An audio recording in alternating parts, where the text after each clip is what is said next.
तो बेटा जो हम चैप्टर पढ़ रहे हैं इनकम फ्रॉम हाउस प्रॉपर्टी, बेटा आज हम उसका फॉर्मेट डिस्कस करते हैं। चलिए फॉर्मेट को डिस्कस करते हैं इसके। तो फॉर्मेट को कैसे हमें बनाना है आज हम वो डिस्कस करेंगे। तो सबसे पहले हम ऊपर लिखेंगे बेटा इसकी हेडिंग में computation of income from house property हम कर रहे हैं बेटा। Computation of income from house property for the assessment year. For the assessment year क्या है हमारा बेटा इस साल 24-25, ठीक है। तो असेसमेंट ईयर हमारा 24-25 है। तो फॉर्मेट में सबसे पहली चीज जो हमें लिखनी है बेटा वो है MRV। अब ये MRV क्या है बेटा? It's municipal rental value. तो हमें फॉर्मेट में क्या लिखना है पहले MRV जो अमाउंट होगा, फॉर एग्जांपल इसका अमाउंट है 10,000 MRV और बेटा FRV क्या है? Fair rental value. For example fair rental value है 15,000। तो हमें कंपेयर किसको करना है बेटा? म्युनिसिपल रेंटल वैल्यू जो रेंट है एज पर म्युनिसिपैलिटी, और FRV जो फेयर रेंटल वैल्यू जो फेयर रेंट है एक हाउस की, उन दो को बेटा आपस में कंपेयर करना है और देखना है इसमें से बड़ा कौन है, which ever is higher, MRV और FRV, which ever is higher. यहां हायर कौन है बेटा? FRV। तो यहां लिखता हूं मैं हायर, तो कौन है हायर? FRV। तो मैं FRV को यहां लिख लेता हूं। FRV कितना है? 15,000। पहला स्टेप क्या है फिर से समझो, MRV और FRV which ever is higher वो हम नीचे लिखना है, ठीक है। तो FRV इज हायर 15,000 हमने नीचे लिखा। फिर लिखना है FRV और स्टैंडर्ड रेंट। FRV और स्टैंडर्ड रेंट। अब ये स्टैंडर्ड रेंट क्या है? It is rent as per control act.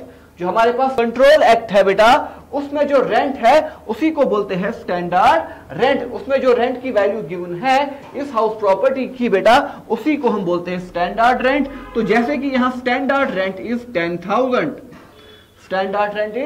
10,000, तो हमें यहां कंपेयर करना है बेटा FRV और स्टैंडर्ड रेंट को। सबसे पहले हमने क्या किया? MRV और FRV which ever is higher. जो इसमें हायर था FRV उसको नीचे उतारा, कितना था वो? 15,000। फिर FRV हायर को किसके साथ कंपेयर किया?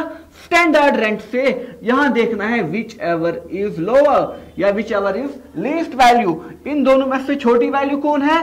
10,000। उसको हमें नीचे उतारना है और उसको हम लिखते हैं इज ERV। अब ये ERV क्या है? Expected rental value. Expected rental value. तो बेटा ERV कितना बनेगा यहां पे? 10,000 बनेगा। सबसे पहले फिर से मैं रिपीट कर रहा हूं, MRV और FRV which ever is higher. Higher को हमने नीचे लिखा, हायर को किसके साथ कंपेयर किया? स्टैंडर्ड रेंट को, which ever is least value, ठीक है। वो क्या बना? ERV। फिर बेटा ERV और RRV is the real rental value जो एक टेनेंट पे करता है ओनर को। तो RRV is real rental value. For example real rental value है हमारे पास 12,000 पर एनम। तो इन दोनों में हमें बेटा देखना है विच एवर इज हायर। तो बिगर वैल्यू यहां पे कौन सी है? 12,000। वही बनता है बेटा ARV। इन दोनों में बड़ा वैल्यू कौन है? 12,000। तो हम लिखेंगे 12,000 यहां पे ARV को। ARV की फुल फॉर्म क्या है? एनुअल रेंटल वैल्यू बेटा, एनुअल रेंटल वैल्यू, ठीक है। फिर से मैं रिपीट कर रहा हूं, सबसे पहला स्टेप हमें क्या करना है? MRV और FRV which ever is higher. पहले दो में क्या देखना है हमें? हायर कौन है। फिर जो हायर आएगा, जैसे यहां एफआरवी आया था, हायर को किसके साथ करना है हमें बेटा कंपेयर, स्टैंडर्ड रेंट के साथ। तो उन दोनों में देखना है छोटी वैल्यू कौन है, लीस्ट वैल्यू कौन है। जैसे यहां 10,000 थी लीस्ट वैल्यू, तो वो 10,000 को हमें नीचे उतारना है, वो बन जाता है ईआरवी। ईआरवी मतलब एक्सपेक्टेड रेंटल वैल्यू, ठीक है। फिर ईआरवी को बेटा कंपेयर करना है हमें किसके साथ, आरआरवी के साथ। इन दोनों में देखना है विच एवर इज हायर। यहां हायर कितना निकला, 12,000 इज द हायर वैल्यू, वो हमें बाहर वाले कॉलम में लिखना है और उसका नाम क्या हम बताते हैं, एआरवी, एनुअल रेंटल वैल्यू। याद कैसे तुम रखोगे, एमआरवी और FRV, which ever is higher, higher को कंपेयर करेंगे higher with standard rent, which ever is least is ERV. फिर बेटा ईआरवी और RRV, which ever is higher is ARV, ठीक है। यहां तक आपको इंशाल्लाह समझ आ गया होगा फॉर्मेट। इसके बाद बेटा हमें लेस करना है, इस एआरवी को बेटा हमें लेस करना है loss due to vacancy, loss due to vacancy, या हम इसको कभी कभार बोलते हैं वैकेंसी पीरियड, जिसमें हाउस क्या होगा, वैकेंट होगा, उसमें कोई नहीं रहता होगा टेनेंट, ठीक है। तो वो यहां पे हमें बेटा लेस करना है, जितना भी अमाउंट होगा उसको लेस करने के बाद बेटा जो हमारे पास अमाउंट आएगा that is NAV, that is NAV. अब ये सॉरी एनएवी नहीं, जीएवी, ग्रॉस एनुअल वैल्यू। बेटा जीएवी की फुल फॉर्म क्या है, ग्रॉस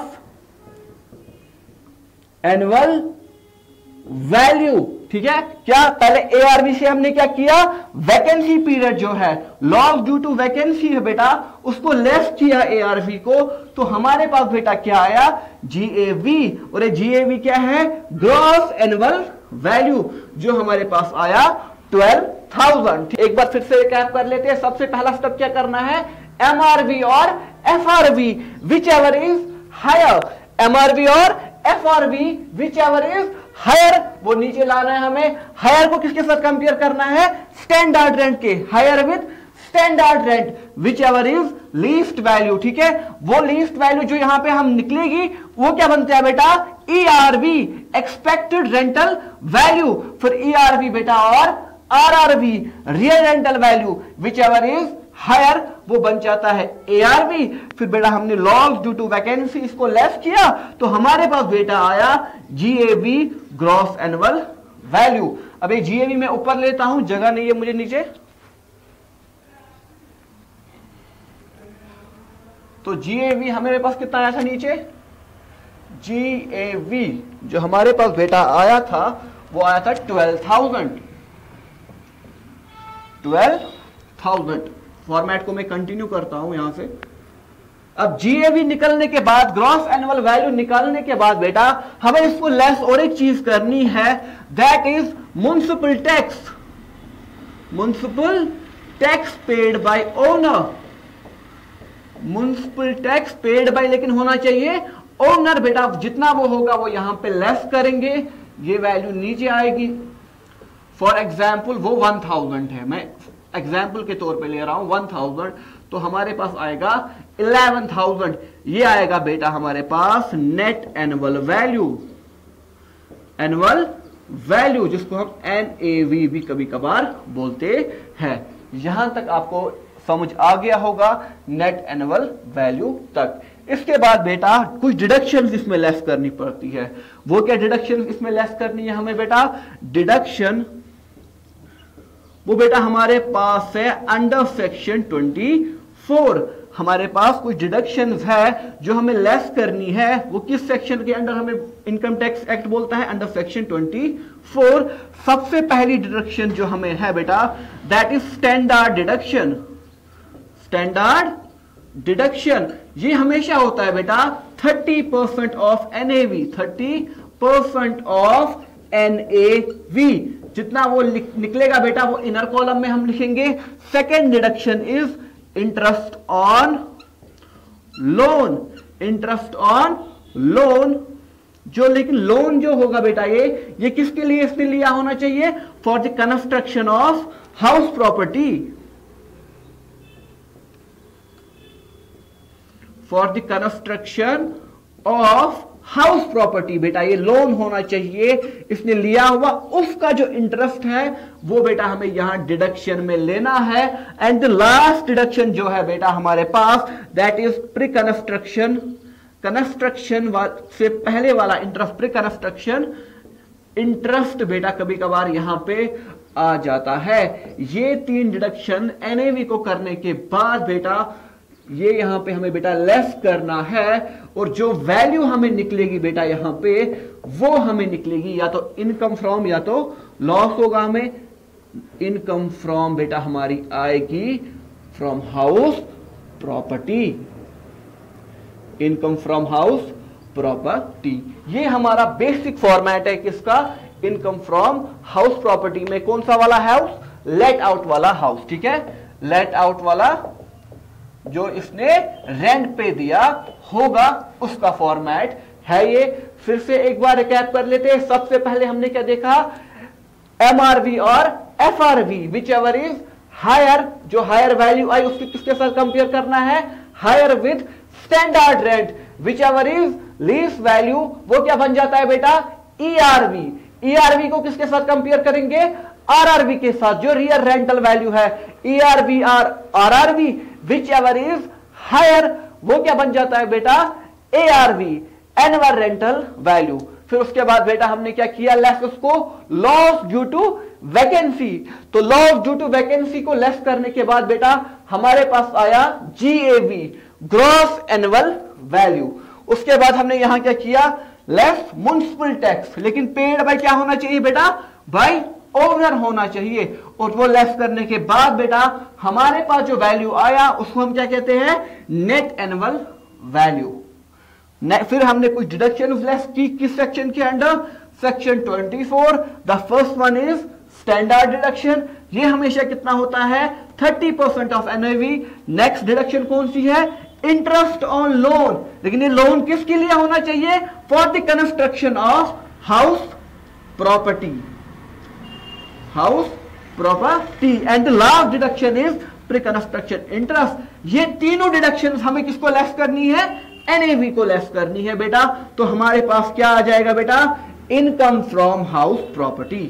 ये हमारा बेसिक फॉर्मेट है किसका, इनकम फ्रॉम हाउस प्रॉपर्टी का। समझ आ गया होगा फॉर्मेट। इसके बाद बेटा हमें लेस करना है, इस एआरवी को बेटा हमें लेस करना है loss due to vacancy, loss due to vacancy, या हम इसको कभी कभार बोलते हैं वैकेंसी पीरियड, जिसमें हाउस क्या होगा, वैकेंट होगा, उसमें कोई नहीं रहता होगा टेनेंट। ठीक है, तो वो यहां पे हमें बेटा लेस करना है, जितना भी अमाउंट होगा उसको लेस करने के बाद बेटा जो हमारे पास अमाउंट आएगा that is NAV, that is NAV. अब ये सॉरी एनएवी नहीं, जीएवी, ग्रॉस एनुअल वैल्यू। बेटा जीएवी की फुल फॉर्म क्या है, ग्रॉस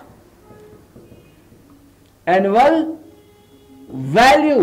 ठीक है, क्या पहले एआरवी से हमने क्या किया, वैकेंसी पीरियड जो है, लॉस ड्यू टू वैकेंसी है बेटा, उसको लेस किया एआरवी को, तो हमारे पास बेटा क्या आया, जीएवी। और ये जीएवी क्या है, ग्रॉस एनुअल वैल्यू, जो हमारे पास आया 12,000। ठीक है।